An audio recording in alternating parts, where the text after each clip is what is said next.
Bienvenidos a todos. Nosotras somos Sara y Nico y en este episodio les vamos a hablar sobre la racialización de los cuerpos. Antes de comenzar, los invitamos a escuchar los episodios de las temporadas pasadas que se encuentran disponibles en este canal. Sara, ¿alguna vez te has preguntado por qué ciertos cuerpos son vistos automáticamente como más sexuales que otros? Sí, me resulta interesante cómo en este sentido que incluso en internet hay cuerpos que parecen encajar de mejor manera en ciertos tipos de contenido, casi como de manera automática. En este episodio les vamos a hablar sobre la sexualización de las mujeres afrodescendientes desde una perspectiva crítica, usando enfoques como la decolonialidad y la interseccionalidad. La idea es que a través de este episodio entendamos que esto no es algo casual, sino que tiene raíces históricas que siguen presentes pues hasta el día de hoy. Actualmente en espacios digitales podemos ver que los cuerpos de mujeres afrodescendientes aparecen mayormente asociados a ciertos estereotipos, principalmente relacionados con la hipersexualización y la exotización. La autora Gemma González, en su obra Racialización y Sexualización de los Cuerpos Femeninos Negros, nos dice que los cuerpos no se interpretan de manera neutra, sino que están cargados de significados sociales, en este caso cargados o ligados a lo sexual. Y lo importante entonces también es entender que estos estereotipos no son algo nuevo, sino que tienen un contexto histórico que sigue reproduciéndose hasta el día de hoy y no solo se limita a mujeres negras, sino a la comunidad negra en general. Esto lo podemos entender desde la perspectiva decolonial y podemos entenderla como aquel pensamiento que cuestiona lo que se nos fue enseñado, ya sea las prácticas, los conocimientos, que se limitaban a una sola forma del saber y provenía de aquellas personas que tenían el poder para imponer lo que se debía conocer o difundir. Autoras como Catherine Walsh, por ejemplo, nos explica que estas ideas vienen justo desde la colonialidad, es decir, desde las estructuras de poder que siguen vigentes desde la colonización. Sí, justo. Y en este contexto de la colonización, pues se construyen las estructuras de poder con respecto a la raza, donde los blancos o burgueses pues tenían el control o poder sobre aquellas razas que se consideraban inferiores a ellos. Y se considera al cuerpo como aquel material del que se dispone completamente, dejándolo de ver ya como ser humano y más como un objeto, como una mercancía, ya sea para el trabajo forzado en el caso de los hombres o para la satisfacción del deseo en el caso de las mujeres. Y ya si nos dirigimos desde este enfoque, entonces podemos entender que el cuerpo de la mujer afrodescendiente fue construido como un cuerpo disponible, asociado al deseo, a lo exótico y a la dominación. Claro, y tenemos autores como Diego Soto y Alexis Jiménez que en su obra Decolonialidad como crítica a la perspectiva ontológica de la modernidad nos dice que la decolonialidad busca cuestionar estas ideas de superioridad entre las razas, del poder, del conocimiento, del hacer, del pensar, que se originaron pues desde la blanquitud y que aún en nuestra actualidad parecen normales, pero no lo son porque están implantadas en nuestro pensamiento como si fuera algo natural. Sí, claro. Y entonces para hablar de este tema es importante mirarlo desde la interseccionalidad. Con esto quiero decir que cada sujeto está atravesado por el género, la raza y la clase social. No podemos generalizar, porque más bien lo tenemos que entender desde lo particular. Mara Viveros nos dice que no podemos analizar solo el género o solo la raza, porque todo está conectado. Y para este caso, entonces ser mujer afrodescendiente implica vivir una forma específica de desigualdad, porque entonces no solo son vulneradas por ser negras, sino que dentro de este mismo grupo al que pertenecen se les vulnera por ser mujeres y son las que menos poder tienen. Claro, Nico, tienes mucha razón en lo que comentas. Esto que mencionas me hace recordar que María Lugones también explica que en la colonialidad existen ideas que se crearon en el pasado, claro, y que aún en el presente pues siguen vigentes. Por ejemplo, ella nos explica que la organización de la raza y el género no son algo neutro, no es casualidad. Y entonces aquí podemos incorporar el concepto de afromisoginia, que, como señala la autora Génesis Anangono y otras autoras en la investigación Mujeres Negras y Afrodescendientes, Violencias Silenciadas, este concepto surge para describir la misoginia que viven específicamente las mujeres negras, por ser mujeres y por ser negras, porque en sus vivencias las atraviesan estereotipos ligados a su mera existencia, a la percepción que se tiene de ellas ante el mundo y al asociar su cuerpo al deseo, a la sexualización del mismo.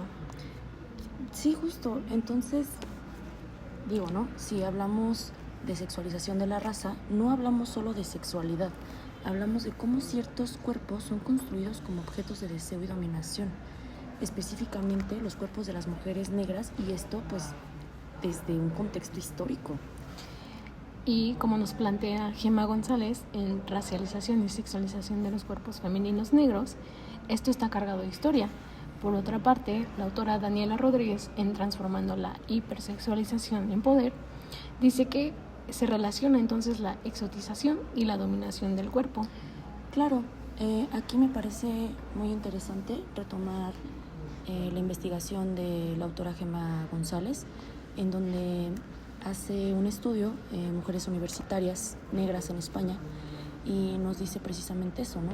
Que no es lo mismo ser una mujer estudiante universitaria a una mujer estudiante universitaria negra, en donde vive en un contexto y una realidad completamente diferente, en el que tienen que cambiar de rutas constantemente debido a que son vulneradas con mayor facilidad o agredidas, debido a que siempre el cuerpo femenino negro está pues asociado a trabajos sexuales. Entonces es donde se reafirma lo que mencionábamos al principio del episodio, en donde Katherine Walsh nos dice cómo se construyen estas estructuras de poder hacia los cuerpos, cómo se dominan o se tiene la idea de dominación. A partir de nuestra observación en espacios digitales, realizamos una etnografía digital a lo largo de 2 meses, más o menos, con la finalidad de identificar cómo era la representación de las mujeres afrodescendientes en Internet.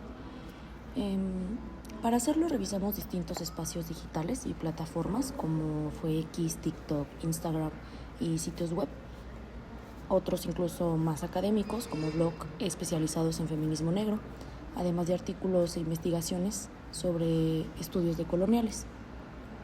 También realizamos búsquedas utilizando palabras clave y colocándolas en el buscador tanto de Google como de Google Académico y comprobar qué resultados nos arrojaban.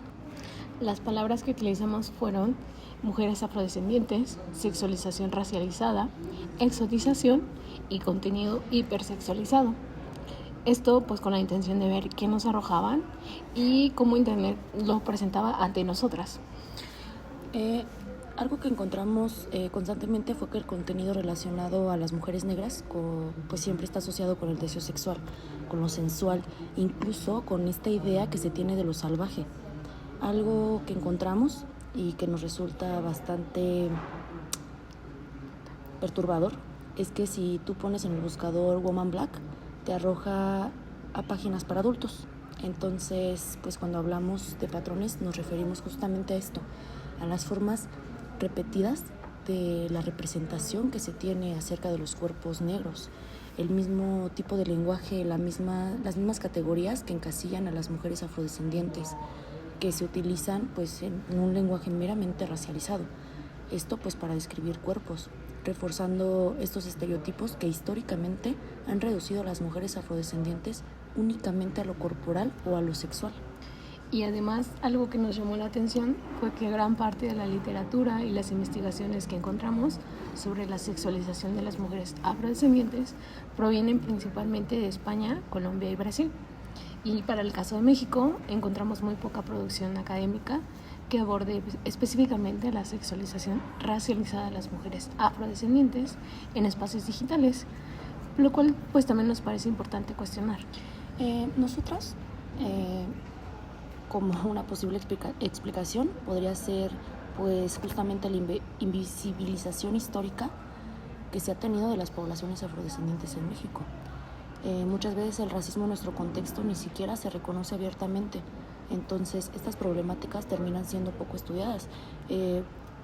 Como pues sabemos, después de la Revolución Mexicana se comenzó a estudiar a las poblaciones indígenas en México, dejando a un lado a las poblaciones afrodescendientes, siendo que históricamente forman parte de México y son un pilar importante para la construcción de lo que hoy es México.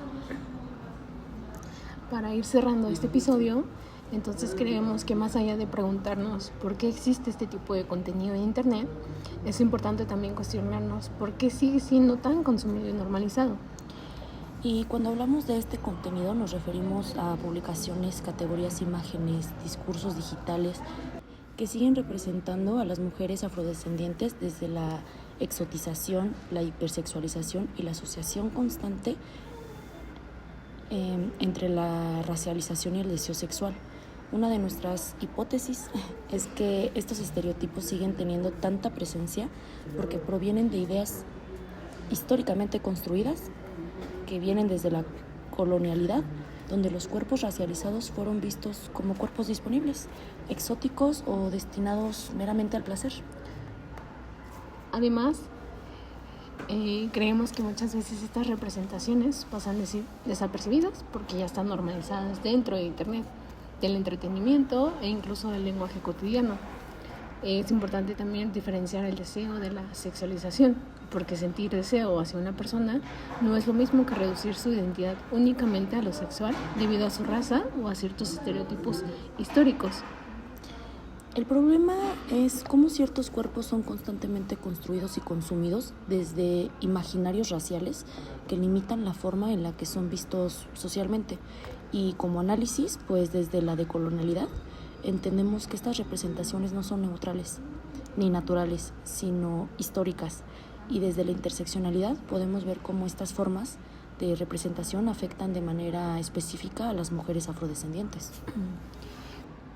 Aunque sabemos que es un tema que da para extenderse y para platicarlo aún más, por cuestiones de tiempo debemos cerrar el episodio, sin antes agradecerles por acompañarnos en este episodio de Cuerpos Racializados, y los invitamos también a escuchar los demás episodios de temporadas anteriores, donde seguimos reflexionando sobre distintos temas relacionados con comunidades afrodescendientes, género y desigualdad social. Y nos gustaría saber cuál es su opinión o la hipótesis que tienen sobre este tema. Déjenlo en los comentarios, por favor. Nos vemos.